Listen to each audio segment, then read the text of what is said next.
Hello everyone, welcome back to our channel. আজকে আমরা চলে এসেছি একদম নতুন একটা ব্লগ নিয়ে। আমরা আজকে যাচ্ছি একটা জায়গায় ঘুরতে। কোথায় যাচ্ছি এবং কি কি করি সেটা দেখার জন্য সাথেই থাকুন। একদমই তাই। তো এটা হচ্ছে প্রি ক্রিসমাস ডে, কাল ক্রিসমাস। তো আজ রবিবার, তো সেই উপলক্ষে আমরা ভাবলাম যাওয়া যাক, একটু ঘুরে আসা যাক। শর্ট ট্রিপ, একটা কমন ট্রিপ বাট ভালো ট্রিপ। তো সাথেই থাকুন আর দেখতে থাকুন আমরা কি করি আর না করি। তো আজকে জার্নি হতে চলেছে বাসে করে। আমরা এখন বাসের জন্য ওয়েট করছি, বাস আসবে তারপর উঠে পড়বো। আর এখানে আজকে প্রচুর ধুলো, আর আমি সকাল সকাল শ্যাম্পু করেছি। আমার আজকে চুলের যে কী অবস্থা হবে।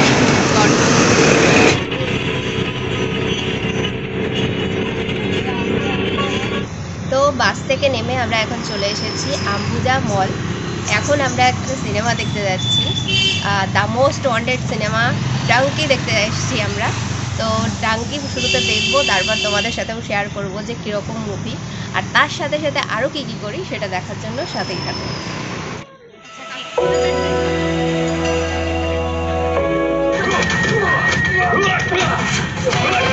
কতক্ষণ ধরে ওয়েট করছিস?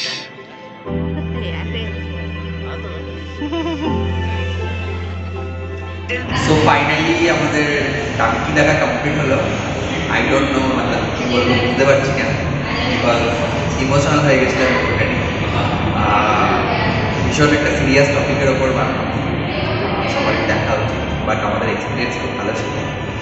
ঠিক আছে, আর সব থেকে বেশি ভালো লাগলো এটা হলো যে ফাইনালি শাহরুখ খান এরকম একটা স্ক্রিপ্ট চুজ করেছে অভিনয় করার জন্য। তুই যতটা ইনকাম করুক না করুক, আমরা বহুত দিন ধরে ওয়েট করে থাকি যে শাহরুখ খান একটা ভালো স্ক্রিপ্ট চুজ করুক। হ্যাঁ, পাঠান যাওয়ার মাস মুভি ছিল, ঠিক আছে, একদম সিডি দেওয়ার মতো মুভি, সেটা না, একটা স্টোরি, ভালো একটা স্টোরি, অ্যাক্টিং, কী করবো না কেন। থ্যাঙ্কফুল যে এরকম একটা স্ক্রিপ্ট চুজ করেছে অনেকদিন। লাস্ট আমি দেখেছিলাম মাই নেম ইজ খান 2010 বা 2023। আমি আশা করি যে আগেও এরকম স্ক্রিপ্ট চুজ করবে, বাট ওভারঅল খুব ভালো লেগেছে। Overall it was a Rajkumar Hirani film. আর পিকে আর থ্রি ইডিয়টসের মতো যেমন যতটা ফান, ফার্স্ট হাফ অনেক ওরকমই ফান লেগেছে, ভালো লেগেছে। এবং বাকিটা মানে একদম আরও মনে হচ্ছে যে আরও এক্সপেকটেশন অনুযায়ী আরও ভালো হতে পারতো, কিন্তু তারপরে মানে ভালো হয়েছে, পয়সা উসুল মুভি। এই মলটার আরেকটা বিশেষত্ব হচ্ছে প্রত্যেকটা অকেশনে এটাকে খুব সুন্দর করে সাজানো হয়ে থাকে থিম ওয়াইজ। আজকে যেমন ক্রিসমাস উপলক্ষে ক্রিসমাসের সাজে সাজানো হয়েছে। তো এবার আমরা চলে যাব লাঞ্চ করার জন্য।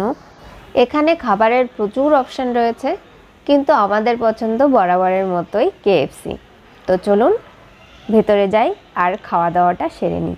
আজ কিন্তু আমরা একটা নতুন জিনিস অর্ডার করেছিলাম, পিৎজার ছোটো ভাই চিৎজা। তো এটা ছিল চিকেনের উপরে পিৎজার মতো করেই টপিংস দেওয়া, আর খেতে মোটামুটি ভালোই ছিল। এটা কেএফসির নিউ ইনভেনশন বলা যায়। তো ওটা আমরা ট্রাই করলাম, আর তার সাথে ছিল বার্গার।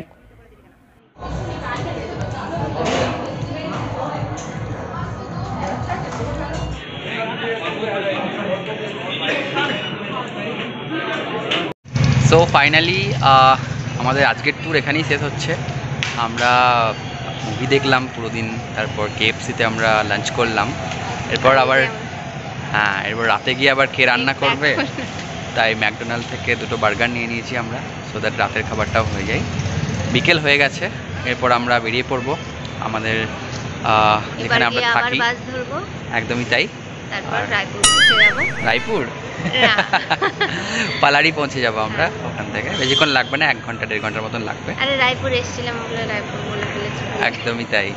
ঠিক আছে, তো আবার দেখা হচ্ছে। পালারি চলে যাচ্ছি। আর আজকের ভিডিও কেমন লাগলো অবশ্যই কমেন্টে জানিয়ে দেবেন, আর ভালো লাগলে লাইক শেয়ার। বাই।